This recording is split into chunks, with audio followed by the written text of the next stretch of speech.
So to grip these clubs, you want the pinky on the base, wrapped around the base, and you want 3 fingers on the lower shaft portion of the club.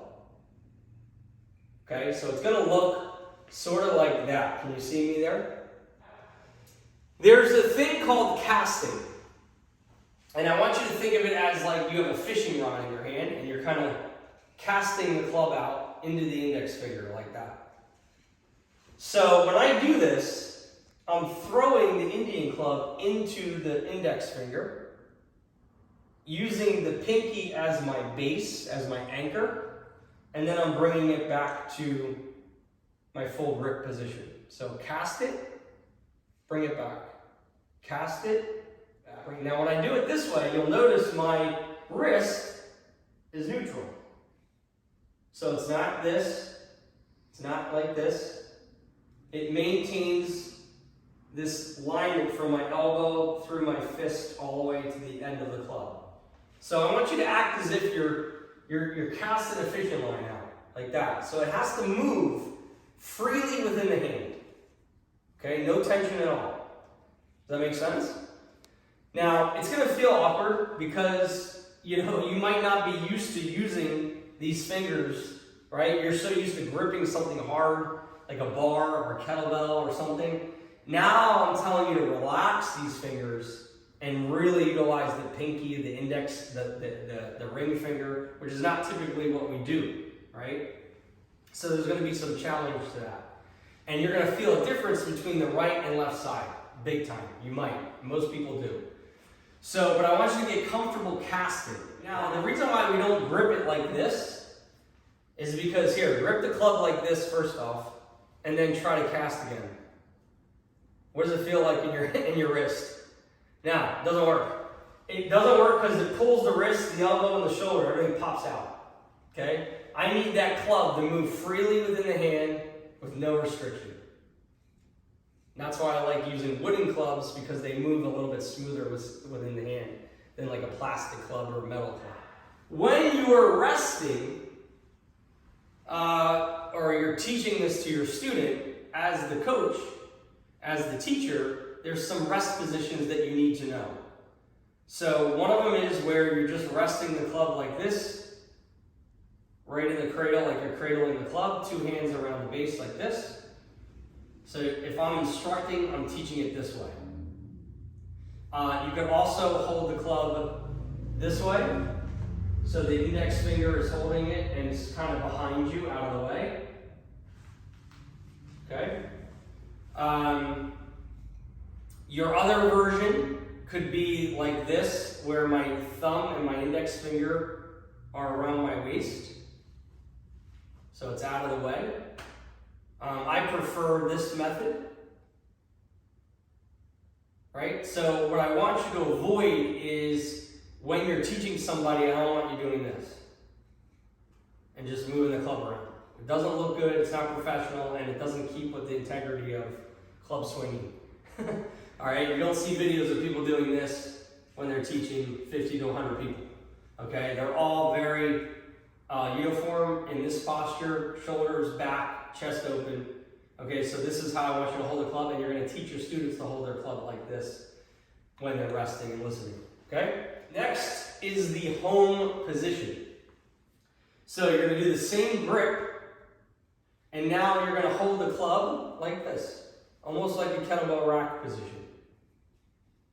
Hand is on the waist, out of the way, elbow back, shoulder up, right? Shoulders back. The pinky is at the end of that club, so that pinky is holding the club up. If I relax my wrist, this is what happens. So I want to see that your neutral wrist and the club is pointing directly off to the side. Okay? How are we doing so far? This is the home position. This is your start, one of your start positions. Okay? Now, the first part of the movement of the inside out, and I'm going to demonstrate maybe 5 to 10 of these on this right side so you can get an idea first of what it's going to look like. So here it goes. Just watch me first.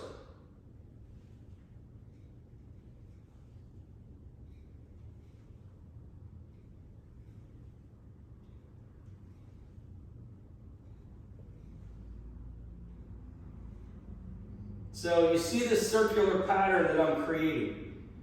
And here's the casting part, right there. See what I'm doing? So this is called the inside out pattern. So you're creating an inside circle into an outside circle. Okay?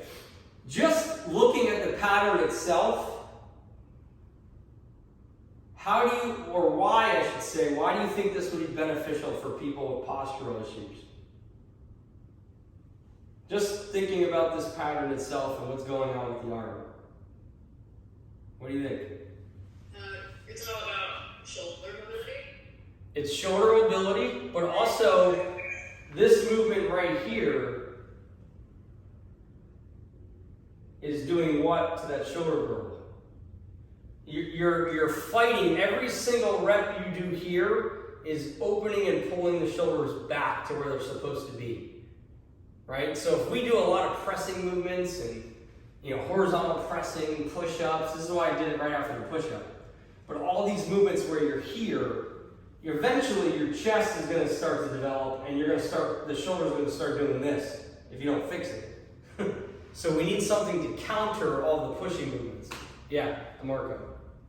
Oh yeah, and then, on top of that, Phil, as we've talked before in other courses, you think about driving, working, holding your baby, texting on your phone, sitting behind a computer. Right. All in this hunched over position. So you're exactly right. This helps to counteract it and open up the T-spine and shoulder girdle. Yes, and this is your assessment, or this is my assessment at least, that I use for somebody who is thinking about maybe doing some get-ups, some presses, some push presses, stuff like that. I'll use this as my gauge to see, hey, can you even get to this position and this position without any kind of compensation? Because you're really in an overhead position. You're in an overhead press here, right?